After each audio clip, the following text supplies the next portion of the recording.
otherwise we would conflict with Scott, so don't. Yes.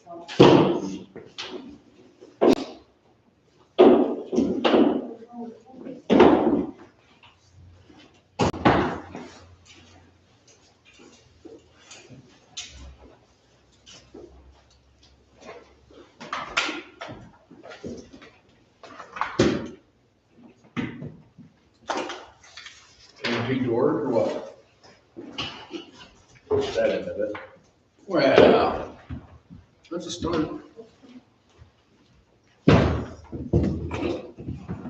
Thank you, sir.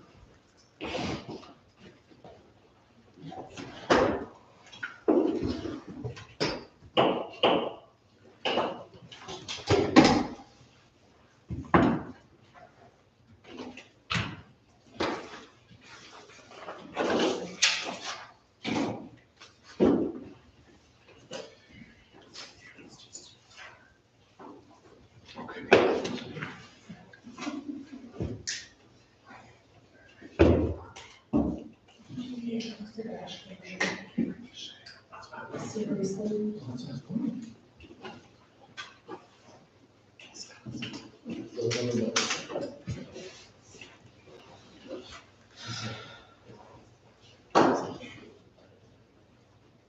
No, I think. That's what I'm saying.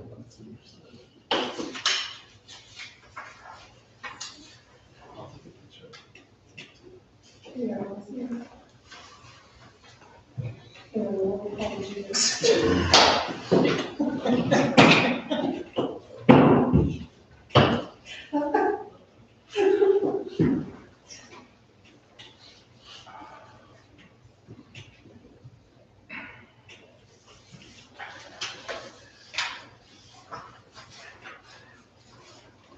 All right. I think we're ready. I apologize for my,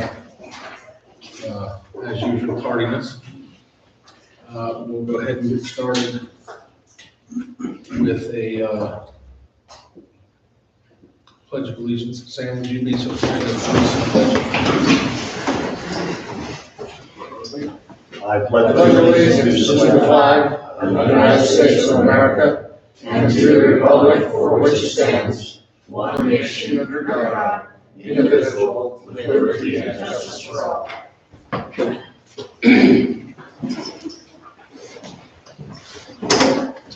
We'd like to excuse Councilmember Fryer. She's going to be absent today. She's home ill, so we'll hope she has a speedy recovery and can join us next time.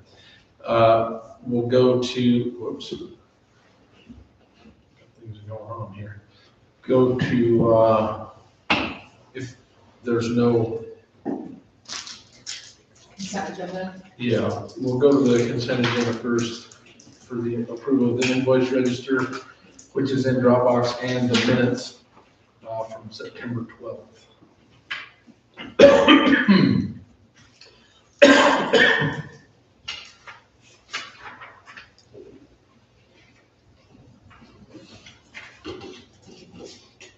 I just had one question on the check register. Are we doing $1,000 every month for phone and internet? For what? Phone and internet? That much? Wow. Okay. Good and affordable.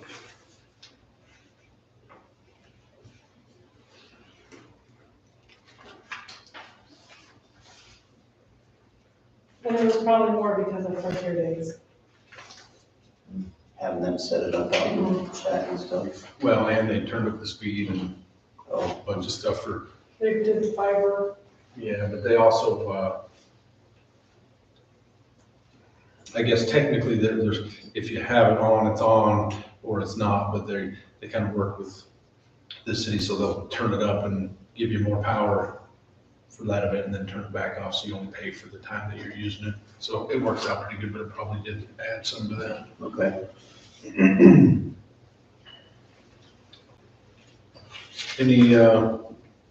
Any other questions?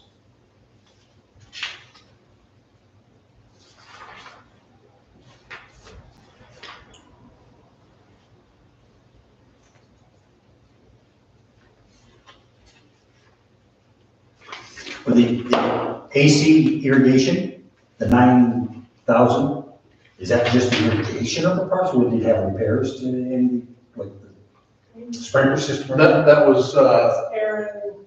yeah, that's Park. the irrigation for the new area, the new park area up there that they installed.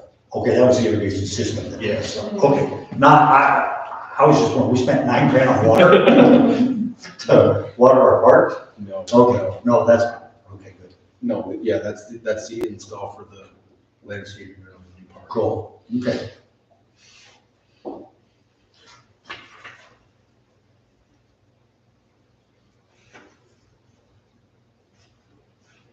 All right, if there's no other questions or concerns, I'll entertain a motion to approve the, well, I guess if you've looked at the rep check register, go ahead and we can go into the minutes as well. And then we just take a motion to approve both. I'll make a motion to approve the invoice register dated October 11th, 2023, and approve the minutes from September 12th, 2023. I'll second that. Okay, all in favor? Aye. Aye. Aye. Can you guys read the minutes? Yeah. Yes. I know one of you did because we discussed it, Yeah, I've read it. but no one caught the errors in it. How big of a grammar Nazi do you want us to be? It wasn't a grammar Nazi. Oh, wasn't it? Oh, no. I didn't catch You it. talking the one about what we just done? I'm not bringing that Just initial. up. Okay, Okay. All right. We'll go ahead and go to the next agenda item, open the meeting for public comment for items that are not on the agenda. I think both of you guys are on the agenda, so. Seeing no public comment, we'll close that section. And if no one has a problem with it, I'd like to hold item 4 and move to item 5A, Wreaths Across America, and go to that first. All right, good. Thank you. Thank you, Mr. Mayor. Excuse me, council members. Nice to address you. Thank you so much for inviting me. And by the way, I apologize for the oversight. I'm with our county historian, Joe Fraser. He and I are making this presentation together. But my name got on the agenda for whatever reason. And my name is Ennis Gibbs. I live over Woodland. Some of you know me. I'm 77 years old. Last year I decided I love this country, and if I want to see it, I better get out and take a gander at it, because I don't have a lot of years left to do it. So I did, I got my harness for the dragon. And one of the first stops I made was in Independence, Missouri, where I went to the Presidential Library of Harry S. Truman. It just so happens that Harry Truman was buried at the Presidential Library along with his wife Bess. And so I'm sitting there, but it's on the third Saturday in December, and I'm sitting there and I'm looking at some exhibits, and out of the corner of my eye, I see 3 Continental soldiers walk in the door. They've got the blue uniforms, coarse wool, they've got the funny tricorn hats and the high top shoes. And I said, holy mackerel, what just happened there? Just gets transported through time? So I couldn't help but go over and talk to them and find out what they were doing. And they said they were volunteers with a volunteer organization called Wreaths Across America. Okay, tell me more. It's an organization that is dedicated to placing wreaths on the graves of veterans throughout the entire United States. Tell me more. Well, it started about 30 years ago with a man up in Maine who is in a wreath making business. And one time, about the 3rd week in December, he realized he had more wreaths than he was going to sell that year. And so he said, I'm going to put them in a truck, I'm going to haul them down to Arlington National Cemetery, and I'm going to put them on the graves of veterans. And he did that. And the next year, he had so much pleasure came out of that to him and kind of people that he said, I'm going to do it again. And he did, and he did, and he did, and he did. And then finally, after about 10 or 12 years, somebody happened to snap a picture of the graves that he'd been decorating in Arlington. And they posted that picture on the internet, and all of a sudden, his phone just exploded with people who wanted to get involved and find out how they could help in this organization. And so it immediately it was explosive, its growth. It's been going for 30 years now. It's called Wreaths Across America, that's the name. It's a 501c3 tax exempt organization. In addition to decorating graves, they have a threefold mission. One is to honor, two is to remember, and three is to teach. They want to honor veterans. They want to respect current members of the military, and they want to teach people that who may not know why these people do what they do, why they do what they do. And so that's the mission, simple, threefold, of that organization. Well, I come home and I said, I want to be a part of this. I feel like this is something that I can get behind. I have told the first thing I did was I wanted to see Joe, or the county historian, and I told him my story, and I said, do you think the county might like to be involved in this too? And he said, absolutely, count me in. And so things went really powerfully well for about one day, and then everything died for about 6 months, the way projects generally do. Anyway, in September, I called him and said, well, if we really are serious about this, we need to get doing something and doing it right now. He agreed. So that's why we're here. We've made proposals to many different organizations in the Valley about supporting this program called Wreaths Across America. Idea being, ultimately, we'd like to decorate the grave of every veteran from service in Summit County. That includes Park City, it includes North Summit, and of course South Summit. That's a little expansive for this year. We're not going to be able to make anywhere near that kind of a dent on what we do, but we hope to do this this year and in the years future. This year, the goal is much more modest. What we're going to do is take 8 wreaths. We have 5 cemeteries here in the South Summit District, all part of the South Summit Cemetery District. We'd like to take 8 wreaths to each one of those, because at the head of that cemetery, at the entryway, there is a plaque to the veterans who are buried in that cemetery.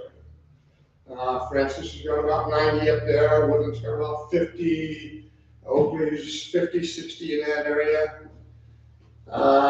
So we don't know exactly how many that entails right now, but it's about 250 to 300 veterans. Our goal this year was to go to that plaque that sits there at the entryway into the cemetery, and we will place 8 wreaths in sort of a semicircle.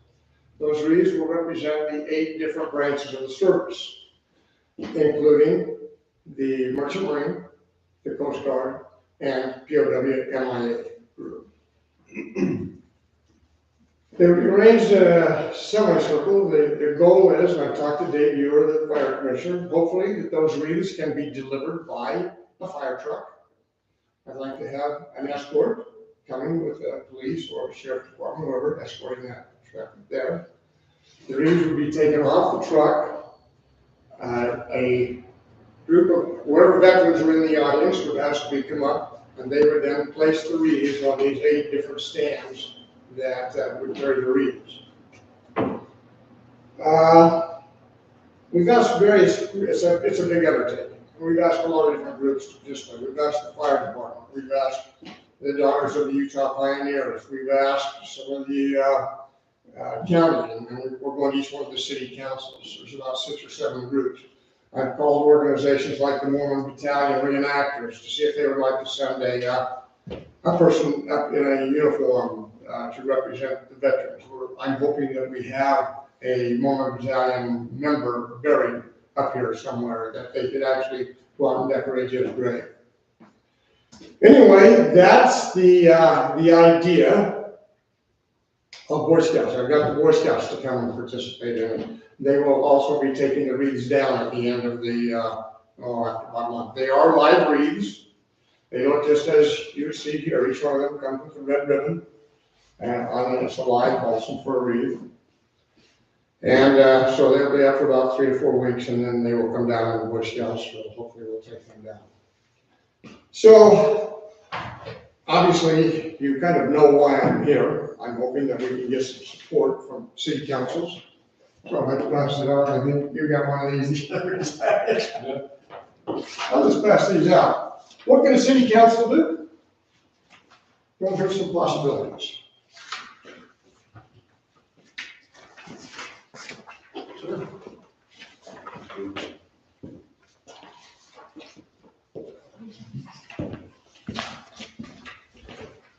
On each one of these 5 cemeteries, then, we will have a presentation made.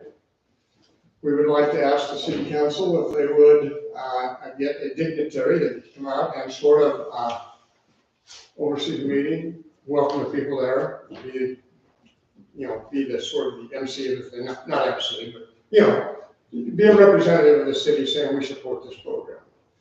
Second of all, we're hoping that each city can provide or assist in getting a police escort to the thing. We will need some traffic control. We're going to have, if the fire trucks ever come, we've got to be able to make sure that he's got a way to get in and get out, and park, and be able to go in case of an emergency. So we'll need some traffic control while we're there. We're showing people where they can park so they're not in the way of the fire. Of course, if any of you like the idea, we could sure use some volunteers. We could use some help. If you like this, we would love to have you participate. We also, if you got members of the community that might like to do this, share them and tell them. We could use all the help we can get. One of the things that really would be important to us, though, is to get people at the ceremony itself. We would love to ask the city council members if they could come and support that ceremony. Bring your family, your friends, whoever. It's a wonderful, wonderful opportunity. It's a privilege, quite frankly, to go out and honor these veterans. One thing that you might want to consider doing is the wreaths are $17 each. They're not that big around, but they do have a much larger wreath, I think it's like 32 inches, and it costs $52. And it comes with the flags, little teeny ceremonial flag on each one of the branches of the service, and you may want to consider having one right here as a display in this building to stay up for a month, so that people in this building can see that you too honor and respect those people who have gone on before us and what they did for us. Of course, there's always money. That's something we can always do. The idea is that next year I hope to go out and find a lot of sponsors to help buy these flags that we're going to decorate with. But this year we just haven't had the time to do it in the organization. So I would like to ask each one of the city councils if they might be able to give us some kind of a financial donation so that we could help decorate the veterans in their cemetery. The cost of each wreath is $17. I have no idea what kind of budget you got. I know nothing about it. I'm just saying, take a look at yourselves, your budget, and see if there's anything you can do. We don't expect to decorate all the graves. I'm only looking for, right now, for the money for the 8 wreaths to go up front, and that one large one the one large one in front of the 8 semicircular ones. So that would be around $300 to buy those. Everything else will be taken care of. The Daughters of Utah Pioneers will be, they'll be fluffing all the wreaths up, and they'll take responsibility for getting the wreaths to the cemetery and things like that. So that's about the story I've got. Joe, maybe you can tell what the county sees. So, as Enna said, we're a little late starting this year, but I hope to do, for the North Summit area, a ceremony, probably just one at the courthouse. They're a little bit different in that their cemeteries are all run by separate boards, whereas South Summit has the cemetery district. They each have their own board for each cemetery, so that's a little harder to work with such a short time. But I hope to do a ceremony similar at the courthouse and there by our county Veterans Memorial that's in front. If you've been there, you know they've got a huge plaque of veterans from the whole county over there, and like that's what you're just little, it was in our own cemetery. So how many are on that plaque? Probably 800. Wow. I'm just guessing. Wow, from the county. Okay. anyway, we hope that, we're going to start small this year, doing as we said, and we hope to grow next year, and, we hope to actually take it to the whole county, North Summit, Park City, and South Summit. So with that, I'd like to ask if you have any questions for me, please. Just one, the date. Oh, Is there a target? December, yes, December 16th is the date. Well, by the way, I didn't tell you. Harry Truman is buried at the Presidential Library, and the reason they were there was to lay a wreath on his grave and his wife's grave. And they did do that, and I was there on the 16th of December. I said the 16th, it's either the 16th or 17th. It's Saturday, Okay. the third Saturday, and I don't know which date that is. The wreath order has to be placed by the 28th of November. So whatever you would like to do in the way of helping us financially. It needs to be placed when? 28th of November is when the order has to be made and the money has to be paid.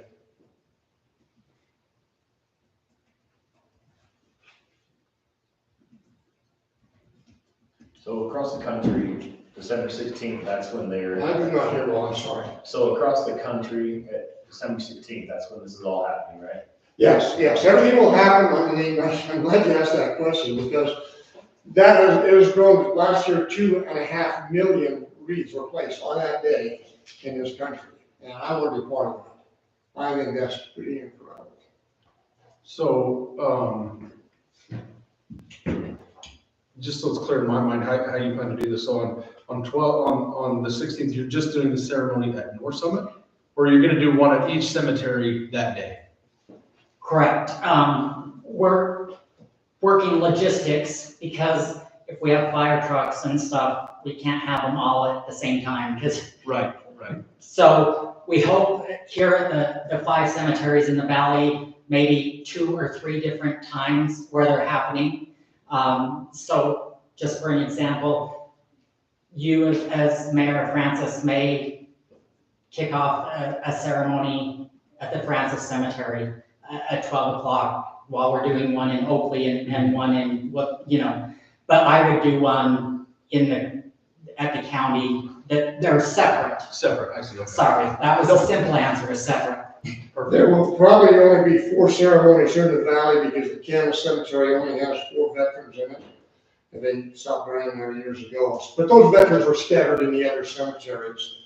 And so Camas is quite supportive of this idea. They haven't told me how supportive in terms of money, but their people are scattered throughout the valley and they will probably support it in some way. That money will get to other places. Right. So go ahead, somebody want. Well, so, I'm just thinking through, so you would need 8 for the Francis Cemetery plus a big one, so that's 9 total there. Right. Plus then maybe 1 that the city could purchase, because I'd be all in on doing that as well. So we're only really talking about a couple $100. Well, I'm talking, if you buy one for the city and the big one, it's gonna be around 400 maybe. Yeah, because you need 8 at $17 and then 2. We need 8 and 1 big one, and if you want me one here, it'd be 1 big one. So that would be, there's $100 just for the 2 big ones. But they do come with the flags on them. I mean, I think it'd be very cool to have that display in here. Oh, I forgot to tell you, on my little trip around the country, I went to a lot of cemeteries. I went to a lot of Civil War sites and stuff like that. Everywhere I went, I'm seeing these wreaths. Of course, my favorite Harry Truman's place was the first one, but I'm starting to get a picture in my head. This thing is big. I went to, another part of my journey was to go to state capitol buildings. I enjoy doing that. Every single state capitol building I went to, there they were. There's the Veterans Memorial up there. There was the wreaths across America right there in front of it. Some of them had very, very elaborate displays. Others not so elaborate, but they're in honor. Yeah, it was wonderful. So what you would do here would be up to you. You know, you may get somebody who says, I want to do something more than just put a wreath. I want to make a little display of some sort, you know, maybe some dog tags or who knows what. So I think, just shooting from the hip, either, the city would buy the ones for Francis, for the Francis Cemetery, or between a couple of us, we'll cover. Great, that's wonderful. I've had other people say the same thing. Count me in. Also, I will say, without committing the sheriff, I think we could probably commit the sheriff being a part of it as well. So I'll step out of the mayor role and step into the sheriff's role for just a second, but we have several different units that could be involved in mounted patrol and, we have the honor guard and some different, things that we could provide from the sheriff's office, and our sheriff is a veteran himself, so I'm certain that he would be, without committing him entirely, I'm certain he'd be on board, so. I have not made any calls yet, because I wanted to see kind of what the fire district was gonna do and get this thing. But I'd love to see some uniforms there, whether they're fire, military, police, whatever. I'd love I've to see made a them. note, in my notes for the sheriff's office stuff, so I'll bring it up with the sheriff probably tomorrow. Oh, wonderful, great. If you want me to come over and tell him my story, I'd be more than happy to do it. And he may, but I'll at least mention it to him and get the wheels greased, so. Okay, good. Any other questions? I don't think so, but I think, one way or the other, we'll cover the cost for those, 9 and then purchase one for the city, so. Super, that's great. Thank you so very We'll get much. that figured out. Thank you. Will you just stay in touch with? All right, Jeremy, would you enjoy yourself come over and sort of as mayor of Francis, sort of welcoming the people and thanking them for coming? Yeah, somebody will, either me or maybe one of these guys, maybe Clint, he's a veteran. He's on that. So someone will, I hate to commit myself Okay. in case I end up assigned as a sheriff, so. So one of us will definitely be there for that purpose. Right. The only reason I say is I may end up with an assignment from the sheriff's office, so. Well, Either way, yes. right now it's all pretty unorganized, but that will not be the case when it happens. And you will get the information well beforehand, so you know what we're gonna do and how we're gonna do it. Your number is a 435 number, right? Yeah, 435. Yeah. Backside, 784. I'll be in touch. I can spearhead this. I can spearhead this. I'll be in touch. Yeah. Oh, great, yeah, this is my number on there. Yep, I got it. Yep. Okay, wonderful. Thank you so much. Thank you. Bye now, let me get your name. Okay, got it. Thank you. Thanks for your Thanks, guys. time. Thank you.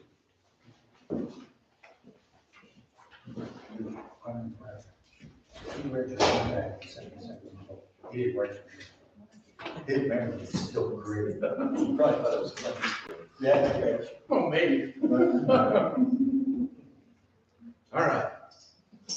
Good. Now, we'll go back to the public hearing on landscape and water conservation. All right, let me flip over here to a different page. Okay, so there's a couple reasons why we're looking at this. First of all, we've had restrictions in place, water restrictions in place for several years. And after this last winter, Jeremy and I talked about, do we want to keep those going, even though we had a lot of snow last winter? We weren't as worried about the drought, and decided that we do want to keep the restrictions in place just to encourage people to be smart about how they're using their water. So our current restrictions are that people get water 3 days a week, on alternate days, nobody waters on Sunday. Just depends on if they're an even numbered house or an odd numbered house. People really don't need to be watering their lawns every single day, so it's encouraging that. There are exceptions for people who have a new lawn or things like that, but the first part of it is keeping those water conservation measures in place permanently. So we're going to change the title of the section. Instead of restrictions, it's going to be water conservation regulations. And then the other changes in the section just have to do with making it permanent. The council still, or the mayor, is still able to enact additional restrictions if needed. And those will be, kind of explains how that would work. But And then it explains the fine system, so really no change there other than making it permanent and then making it clear that that the mayor and the city council can implement other restrictions if necessary. So that's the first part of this. The second part is trying to be compliant with what the Utah Water Conservation District is asking us to do. If you looked in the packet, there was an email and a letter from that district. They were notifying us that we have to adopt certain efficiency standards by January 1st to continue to be eligible for our city and our residents to participate in water-wise landscaping incentive programs. So, for example, with our new city building coming in, we might be able to qualify for an incentive program to remove all the grass over there and to put in water-wise landscaping. So that could be an incentive that comes to the city. Some of our residents, past Mayor Byron Ames, would like to participate in a program where he removes some of his grass. And then there's an incentive offered by the state, part of like a rebate for him to do that. And there's probably other residents. But only if we adopt something. Only if we adopt this. We have to adopt these standards to be able to participate in those programs. So before I get into this part, let me show you what they're asking us to do.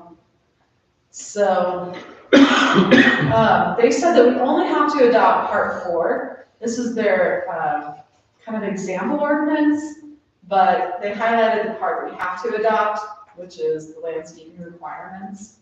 Lawn should not be less than 8 feet wide at its narrowest point. So they want larger areas that are more efficient to water. Lawns shall not exceed 50% of the total landscape area. The total landscape area definition of that is the improved areas of the property that incorporate all the completed features of the landscape. The landscape area does not include the footprint of the building, the structures, sidewalks, driveways, and other non-irrigated areas intentionally left undeveloped. And then there's an exception for some small lots, which we really don't even have in Francis. We don't have anything that small, where they to have less than 250 square feet in the front. So, or in the back.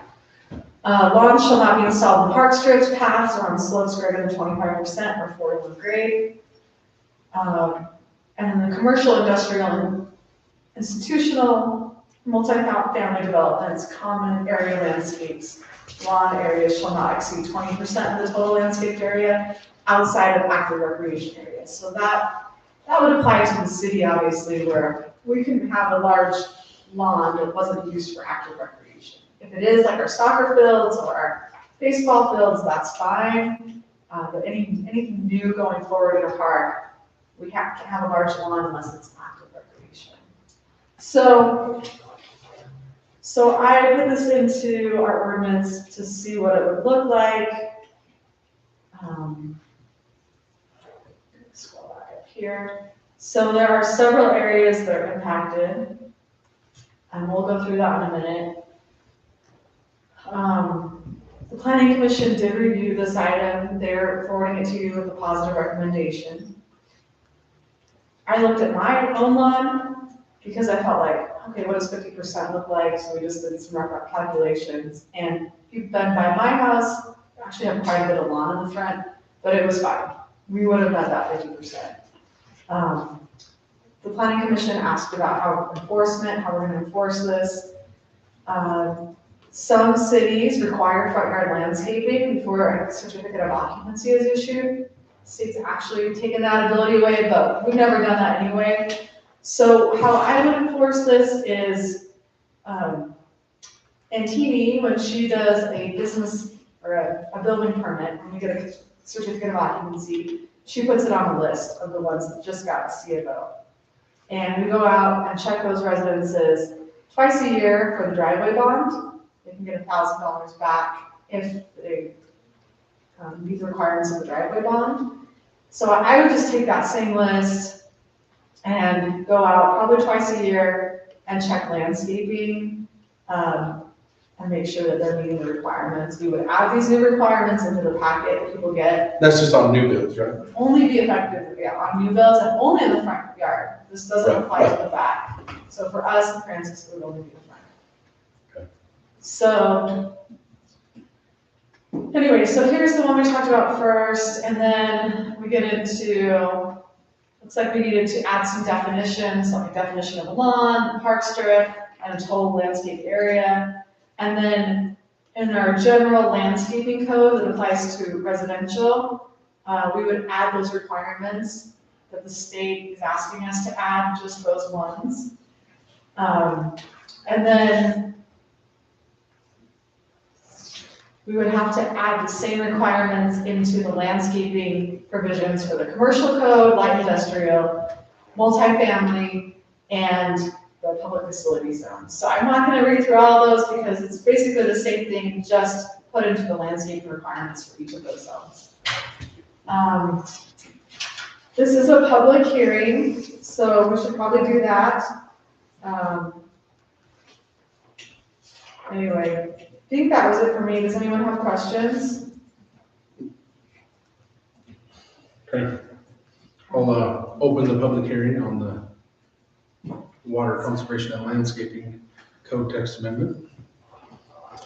Since there's no public, we'll close the public hearing and bring it back to council for discussion, questions, concerns, whatever. So, on the front yard landscaping, again, I don't love telling people how to do things, but is there, currently there's nothing saying they need to have their front yard landscaped, right? We don't have any type of deadline on that. There's nothing like where you have to have it by the time you have a CFO. We do have a code that says that front yards, let me go up to it, because that's where I put this part.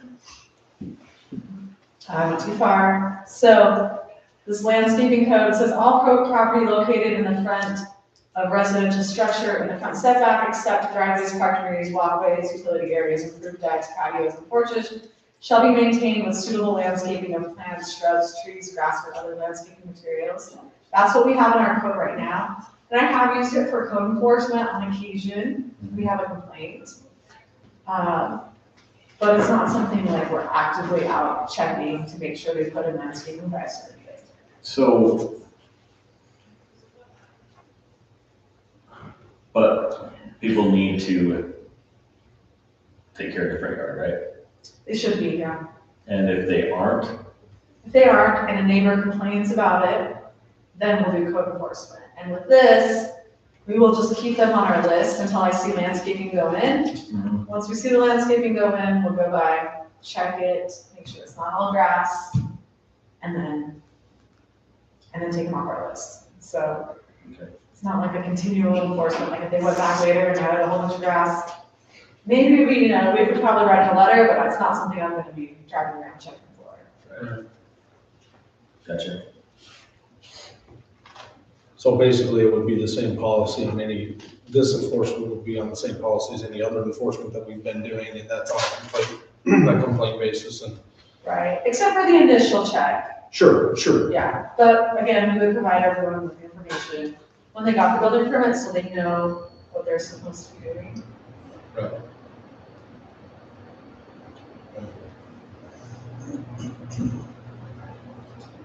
Okay, any other questions, concerns, thoughts? Dave, you got any? No, it was kind of like, yeah, I don't like telling people what to do. I don't think this is a bad idea. And it's just the front yard, okay. If it was the entire yard, I'd probably think harder about it, but if it's just the front yard that this applies to, I don't mind it. Yeah, for me, there's two things with it.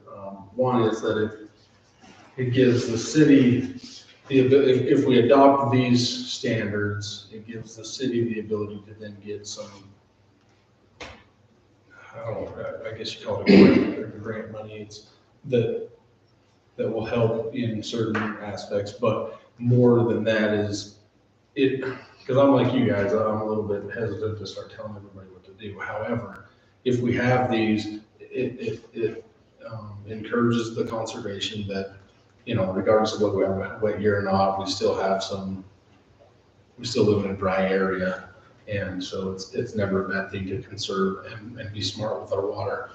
But secondly, it gives those people who decide to remove some of their yard, the ability to recoup some of that money through grants from the state that they would not otherwise have the ability to do. So really, it's a conservation encouragement plan. But so I have those same hesitations, but I think for those reasons, it might make sense just because it at least provides those opportunities that would not otherwise be available.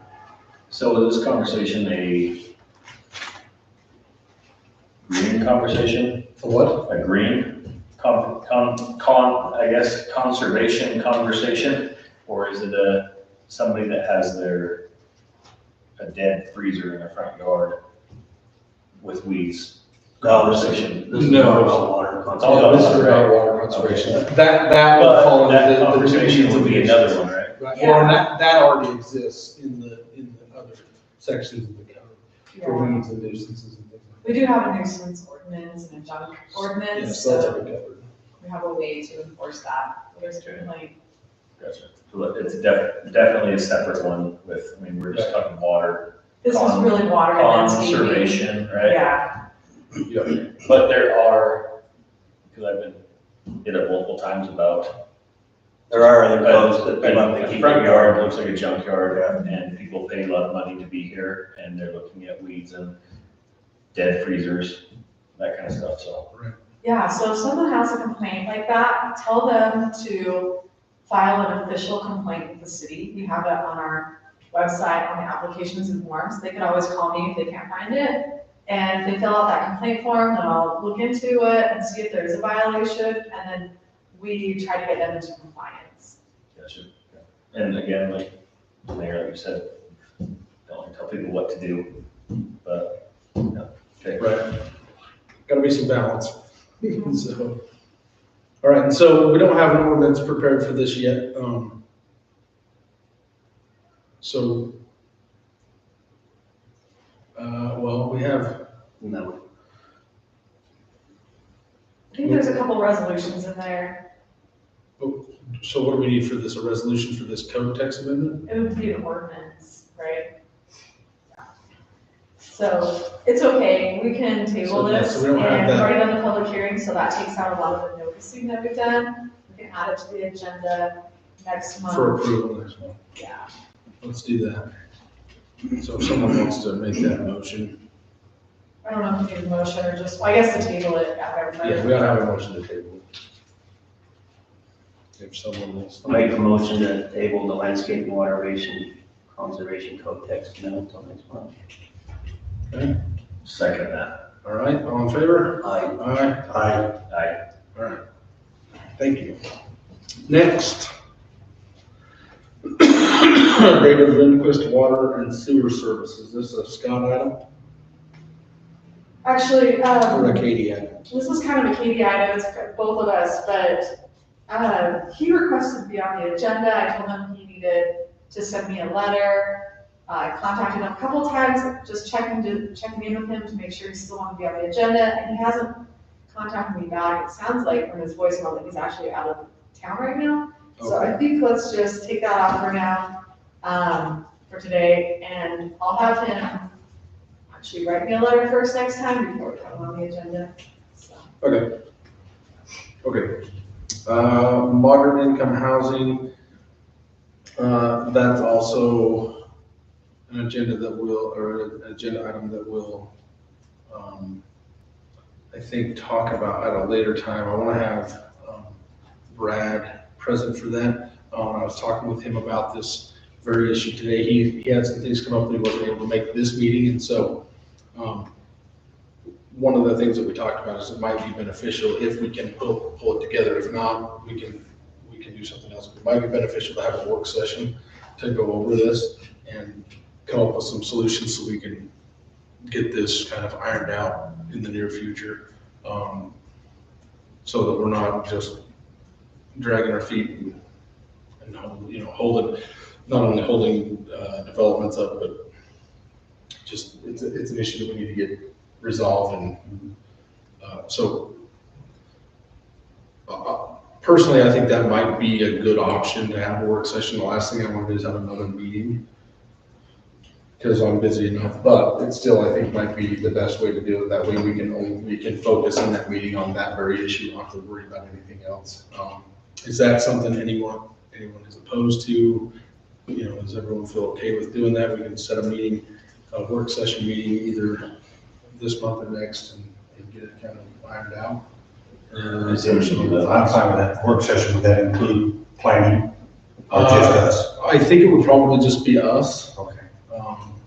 But it may include planning. I don't know that we need planning in that one for sure, but But it I could. think you could go either way. yeah, we'll see. But, okay, so if that's the case, can we set a date for when that would be? Oh, come on. For what So would be a lot of the date? times when we've done this before, scheduled a second planning or city council meeting for the month, we usually do it the fourth Thursday. Right, so Kind of the that, day that's set aside for that. so that would be the 26th. 26.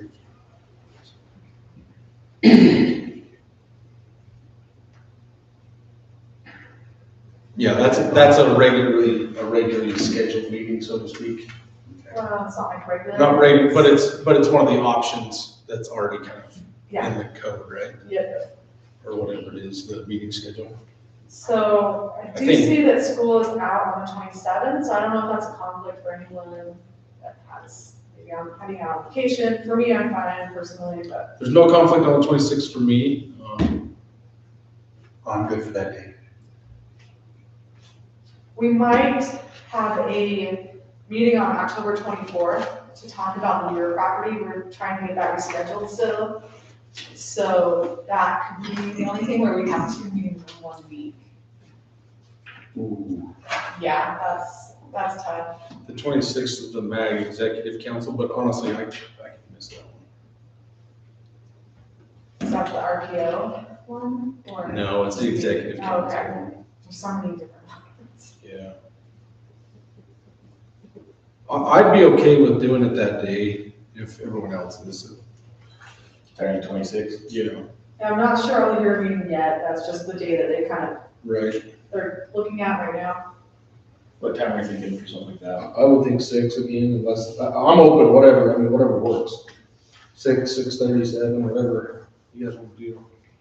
I'm probably good for 6. I've got something later on in the evening, but if we do 6, it's fine. 6 would work. 6 good with you, Lee? I think so.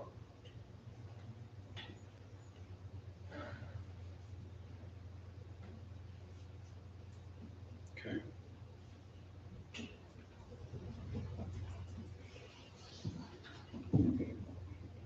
All right. Next item, a resolution to cancel the elections. Basically because only the same amount of people filed as there were open seats, so there's no reason to have an election. So we are able to cancel the general election because of that, and that's what this resolution does. So yeah, any questions on that? All right, I'll take a motion to pass the resolution number 2023-07. I'll make a motion to pass resolution 2023 -07. -07. I'll second it. All right. This, I think, is a roll call. So, Mayor Forman is aye. Fryer is absent. Sam? Aye. Clayton? Aye. And Clint? Aye. All right. You guys just elected yourself.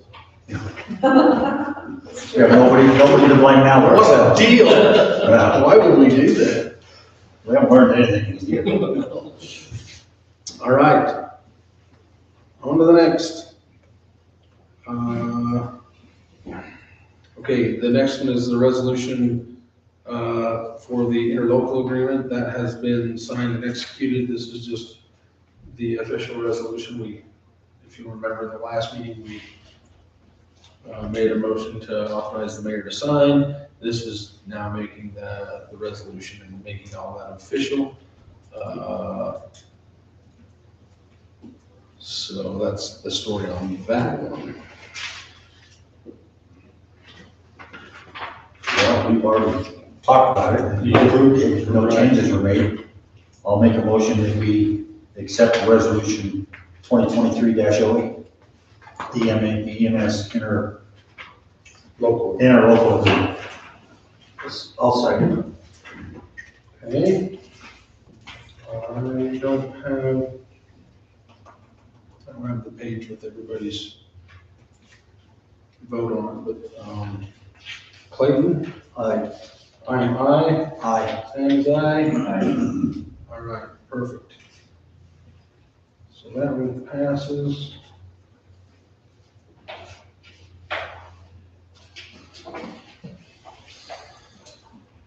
Next.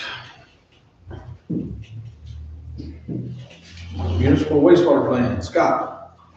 Okay, this is the plan that we do every year, we report to the state. It shows on here that it was due April 15th, but they usually send it out to us in February, but we didn't get it sent out to get it filled out until just about a month or so ago. So that's why we're doing it now. Basically goes through our system, ask questions about how much flow we have and do we have money to pay for things, and if we had any overflows, things like that. The state just uses this to see what kind of condition the systems are in, so they can kind of gauge if they're gonna have projects or requests for money and stuff like that, so. Any questions on it? Anybody go through it? I can go through it if you want, or. I was just wondering, we haven't done anything with the piping since 1985.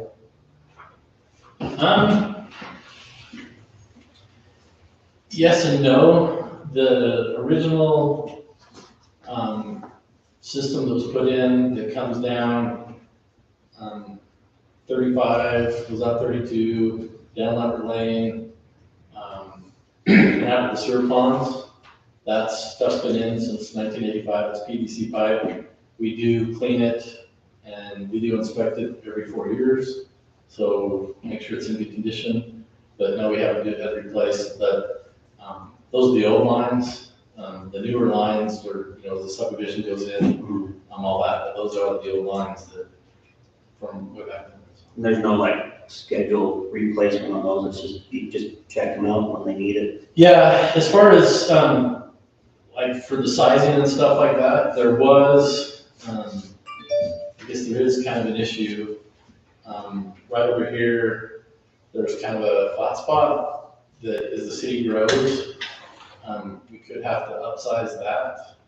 But if Circle T ever goes through, it's gonna connect on and bypass that, so all the flow coming down will go through Circle T rather than come through the intersection and go that way. So, yeah, we've kind of just been watching that, and, as growth happens, if you guys get crazy and put 1,000 homes up here, we would have to do something. Yeah, that might happen. But for right now, we're okay. The lines seem to be, if they're concrete pipe, I'm gonna be doing some slip line, things like that. But Okay. we were lucky that they put PVC in when they did it out here. So. Yeah. Good. Are we, while we're on the subject, are we, when we redid the sewer facility 2 years ago, as I recall, it was set to last for 25 years based on projections, growth and things. do you have any indication on how that sits? Does that still look like we're in line with that projection, or are we a little ahead of it, a little behind it? I think the way we're going, we're kind of following projected growth that when would we do that, 2000, we're probably 5-8 years into it or so. When we do the capital facilities plan, we'll look at that and see, but as far as, the way that the housing grown, if everything we got approved were to get built tomorrow, then we'd have to start looking at something. Sure. So it just kind of depends on how quick things actually come in. Okay. But you don't see any emergency Not right now. situations? No, as long as we don't have another wet winter like we did last year. Right, right. 'Cause we actually got a full, our fifth pond actually got full this year, but it started, we didn't drain it as much the year before as we did. I was gonna say, is it part of that because of the grant application wasn't really happening like it needed to? Yeah, we didn't drain it like we should have. So, but it actually got close to full this year, which I thought I'd never see, but we got a lot of water this year. You guys need to quit peeing so much. Right, that might be what it is. Hey, I'm old. No more coffee. Is that just people like pumping out of their basement into the sewer? Yeah, we had, all those houses that were flooded in Wild Willow, I'm sure, we don't allow it, but I'm sure there's some that were actually pumping into the sewer. We had sewer lines over there that were surcharging, that shouldn't surcharge, that we were taking out so much water. But technically, you're not supposed to do that. Well, we did identify some infiltration in some manholes. Yes. Places like that as well. Yeah, And that certainly contributes, but yeah, there's probably a little bit of both. That actually just reminded me, there's a couple of manholes that we need to just put some grade rings on to get them up a little bit. Right. On Foothill. The ones I'm thinking are like right in front of Trent's rental. Yeah, we're thinking, We need to raise those suckers so we're out of the dang water, because we have to sandbag them. Yeah. It's just what about. we're hoping to do is when we redo 1,000 East, we got a collar. So we'll have the guys that come in and color those, come in and raise those up, and collars run them. Oh, That's what we're hoping to do when that happens, so. okay. So hopefully, we're working to see if that can get done this year. Okay, well, I won't worry about that, so if that's already on your radar, I'll take that on the list of things to think about. All right. So do we just need to, is that just the information?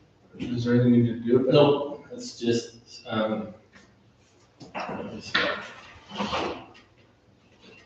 No, we just present it to the council, so. Yeah, I don't think We used to have to do, approve a resolution, but they don't have us do that anymore, they just have us present it. So. okay. All right. Moving right along here. Any council reports?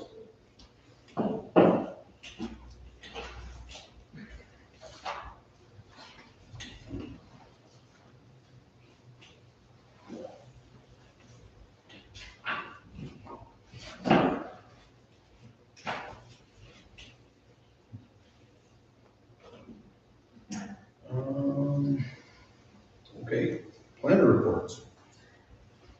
Not too much for me. Keep the October 24th date open in your calendars if you can, because I think we might have your meeting on that date. I'll let you know as soon as I know. Next month, it looks like we'll have a couple things on the agenda. There's a minor subdivision for, it's called Atkinson Acres, Charlie Atkinson. You probably saw the emails from him. Anyway, that has, it's on the planning commission agenda this month, so it'll probably be on city council next month.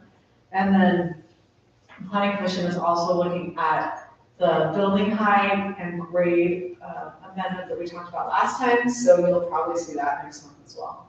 That's it for me.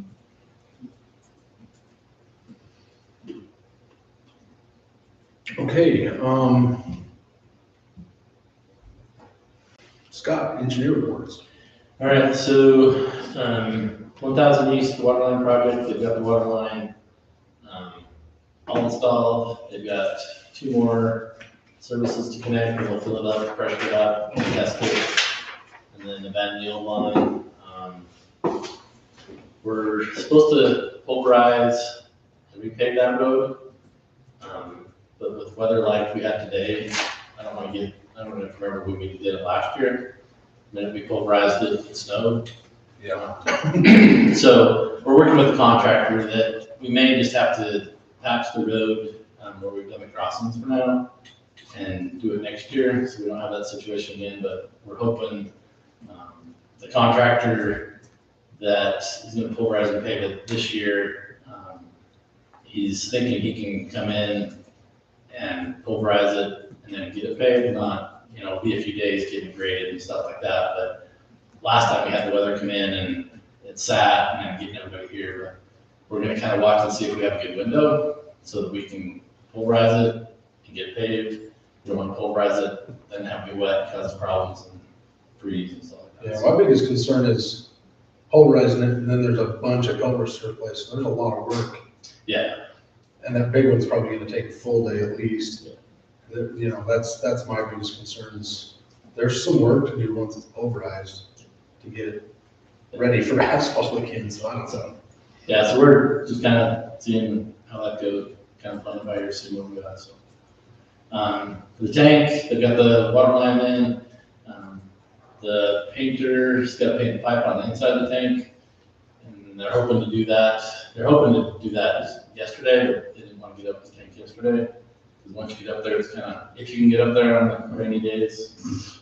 So it's a luge Yeah, run going down. so we're hoping to get that done, then we're gonna get it, filled up and tested, and then start working on backfill, so that'll be happening next week or so. Awesome. Do you have a plan for perfecting that, access to that in the future? Well, I guess when you say perfected, to get up there, if you look at a lot of tanks that are on the side of the hills, some, like right now, the tank that's up in Woodland, we don't have access. There's not a road that goes up there right now. It's just all, I don't want to say landscape, but it's all. Just more or less native, yeah. Yeah, because we really don't, the only time we need to get, something up there is during construction or repair. So we're gonna kind of leave the road and grade it, but it's not gonna be something that, I don't know, it's not gonna be a smooth road, it's gonna be steep, it's, the Stewart Ranch is supposed to put some trails in, they might try to incorporate a trail with it, around it with that. But really, we weren't planning on really leaving a road when we go up there, but with it there, now we're gonna kind of just grade it and leave it. Well, we don't want to encourage access. Exactly, we don't want to encourage people to go up there either. Right. But, I just think we've all learned that when those go down, it's not fun for anybody, and so if we can. if we have problems at the tank, it's because it's fell and. It's because the tank fell, the pumps and everything are Yeah, down the below. pumps are down below. The pumps are gonna be at the bottom of the hill. So we don't need to get up, the only time we need to get up there is if Luke needs to go up and wants to check the level, or, since we don't chlorinate our system right now, if he wants to go up and throw some water, chlorine in up there, he gets up there. We don't have to get anything up there. We've got SCADA that, there's electrical lines that run up to the tank, so we can monitor the level and all that. So electrician may have to get up there that they can, take their four-wheeler or walk or whatever. So we don't really need access, and like the mayor said, we don't want people to drive up there. Because right now, there's parking, but when they get it backfilled, it's just gonna be the road going up to a steep slope, so. Gotcha. Yeah, no, I just heard that from a couple citizens, and Well, that makes sense, you're right, yeah, that's. The road, that a lot of people are wondering how it's gonna look, and, I've had a lot of people ask me, what are you gonna do? I'm like, well, we're gonna reseed it and stuff like that, it'll grow, but you're gonna see it for a few years. And after a few years, it'll kind of blend in and it'll be there, but it's all gonna be covered, so. Yeah, I mean, for my opinion, for aesthetics, I'd just simply pull it out, but that's a lot of extra too, so. Yeah. I'll just throw it out there as far as 1000 East goes. I think you and I have talked about it, but if not, my thought process is if we're gambling, let's wait. Yeah, I don't, Because I just assume not have to worry about the asphalt either failing or not passing, compaction or whatever the case may be. I just assume wait and have it right than gamble and lose. yeah, and it's, I I'll think, hear about it, but that's fine. like last year, I think the road turned out pretty good. It's, I think the asphalt's held up good and we're not gonna have any issues. We can do it, but I think it would just be better if we can, I don't have to have snow like we did last time. We Yeah. snow off it. There's a couple of places from last year's deal, like that culvert by Bill's. Yeah, that's settled. And personally, I'd like to see the trenches, if we let those set for winter and make sure that they didn't settle after we got the pavement, that's. I agree. I'd love to let it sit just for that reason. Yeah, personally, I say we kind of lean that way, the patching it and letting it sit, do it first thing in the spring, as soon as like May, June, whatever. depending on weather, but Maybe August. That's kind of how I'm leaning, I would feel a lot more comfortable with the outcome that way. Yeah. And Especially with we're widening a little bit, I just assume see it pass. I'll get yelled at, but that's fine. Just with what we did last year. Yeah, okay, good enough. Okay, mayor reports, Okay, let me oh, go ahead. Hey, Scott, one thing, or just a couple things. You hear anything about, I heard about, Francis Gate stuff, street sweeping, throwing everything on people's driveways on this side. I assume you heard something about that. Yeah. I advise that just minor correction did happen, it wasn't a big deal, but I heard that a couple of times the last couple of weeks of that. Yeah, it's, I think we've got it resolved. There's always two sides of the story. But they're definitely, tracking material and, they have to, I told them if they have to go a little bit further and sweep it this way, always push the dirt to the dirt side of the road, not on somebody's driveway. So, yeah. I assume you heard about it, I said, hey, reach out to Scott, I'm sure he'll take care of it. He's, I talked kind of a. to Bob. And then just, I guess, anything in your mind about that development, winter's coming. Yep. You're just, I'm gonna get asked about it, I know I am, I just wanna hear from you what you're. Yeah, I don't know if you've seen, we're getting the silk fences, make sure that they're standing before winter. Yeah. So we're getting all that done, so if we have another wet winter again, we're not gonna have as much silk go down, but we are working on that to make sure that. I can't believe it's already that time of year. Yeah. What the heck? You know, that's surprising to me is you drive into Heber, which is always fun, but that development before you get into Heber where they're building that road up on the side of the hill. So I was like, there's no way that they're gonna have that paved this year. And the last month, man, they've been going to town and a lot of it's paved. Really? And it's just, I've been telling the developer that, hey, your contractor is slow, he's complaining about this and that. And I'm just like, you really have to look at your contractor because, like the couple of workers complain that they don't have good teeth for their buckets. And so they're, they don't dig as fast and they hit rock. But Absolutely, yeah. so it's, I don't know, they told them that they're gonna be paid in June. And they're not even close to paying. Right. Well, as bad as that is, we don't have a lot of control over who they hire. No, that's the thing, and it's actually, just like we were talking about, I'm almost glad because that just gives us, you know, our warranty, we're only allowed to require 1-year warranty. We used to require a 2-year warranty, but the state legislature took that ability. So now, if this sits through this winter, all those trenches, you know, if there's any settlement, it's gonna be found out this winter. So, Yeah. I really like it when contractors come in and put a lot of utilities in the winter, in the fall, and then it sits in the winter, and then they do the road work in the spring. I like that, because then that gives us another 6-8 months on our warranty, because a lot of the settlement stuff's happened, and if they, you know, like, Francis Commons, they came in and busted it out, got it paved, and, you know, we didn't get the winter for the utilities to sit, but. You're doing well with that? Yeah, the contractor they have over there is, they're good, I really tried to do a good job, so.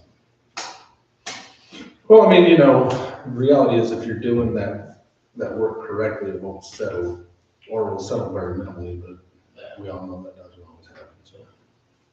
Or, I don't know what it is about Francis up here, but like Wild Willow, it's great. 10 years later, all the, you know, sewer trenches start to settle. Weird. And I think it's just, you have a high groundwater and it goes up and down, and I don't know. It was weird because it'd been a good road, and then all of a sudden all the sewer trenches settled. So yeah, we're watching, trying to make sure and that we don't have the issues that we had this spring. So. Yeah, I appreciate your answer. I just don't want to get questions about that much. But You got 4 more years of those questions. I don't love it. No, it's fun. So thanks, Scott. Yeah, I'm just gonna be volunteer. Yeah, no kidding. All right, anything else for the engineer reports? Okay, for the mayor reports, I got a couple of real minor things. One is Suzanne had found a company that does rodeo tickets online, and I think that's actually what it's called, is rodeo tickets online. He and I have been playing phone tag a little bit, but it actually looks like it might be a pretty viable option for online ticket sales for next year. You kind of customize it, set it up for however you want it to work, and then everything is online, and that eliminates our paper copies and some of that headache. And it also, you know, would really give us the ability to keep an accurate accounting of what's sold. So anyway, I'm looking into that, just something to be aware of. Once I have more details on that, and that guy and I can quit playing phone tag, we'll bring that up and talk about it and possibly approve that option. But anyway, something to think about. You can check it out. I think that's actually what it's called, is rodeo tickets online. I have it in an email. Maybe I can forward that to you, just so you can look at it if you'd like. The other thing that I wanted to bring up is there anybody have any major heartburn with kind of a soft quasi closure of the office during the holidays, between Christmas and New Year? There's just a lot going on, some trainings, vacations, things like that would be helpful for staff. That wouldn't require that they not come to work and use vacation, but if they wanted to come to work and be here to get their hours, they would kind of be able to do their work without being bothered by the public too much. I don't see a problem with it. Something to think about, but it wouldn't be something where staff's required to use vacation, but if they didn't want to be here and had things going on, then it wouldn't also just leave a single person to deal with everything at the same time, so it would just be kind of a soft closure. It's not an issue in the past, we've always worked it out between the three of us there. And having somebody there, you mean? Well, and that's fine too, if we really need to, but I guess ultimately what I'm saying is I'm good with it being kind of a quasi closure. I don't think it's gonna be a busy time anyway. Anyway, I just know I've got something for Suzanne at probably 6 PM on the 24th. I would like to talk to you about December, December. yeah. Christmas Eve. I'm okay with that. okay. Well, we can work out details of that, but unless there's some major hardware, we're kind of leaning sort of that direction, so.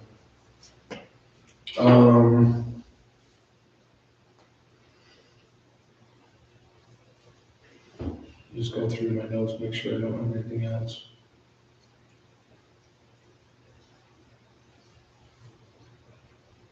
Yeah, I think that's it. Most important motion of the day.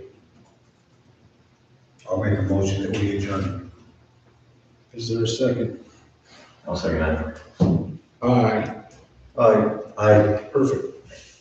Thank you. Oh! I can just ask Clayton.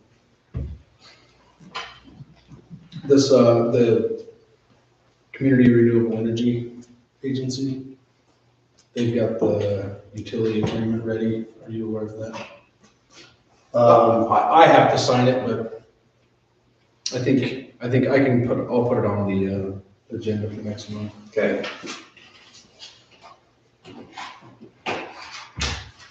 I get so much junk email that I don't know, I guess. Right? I'll add it to next month's agenda.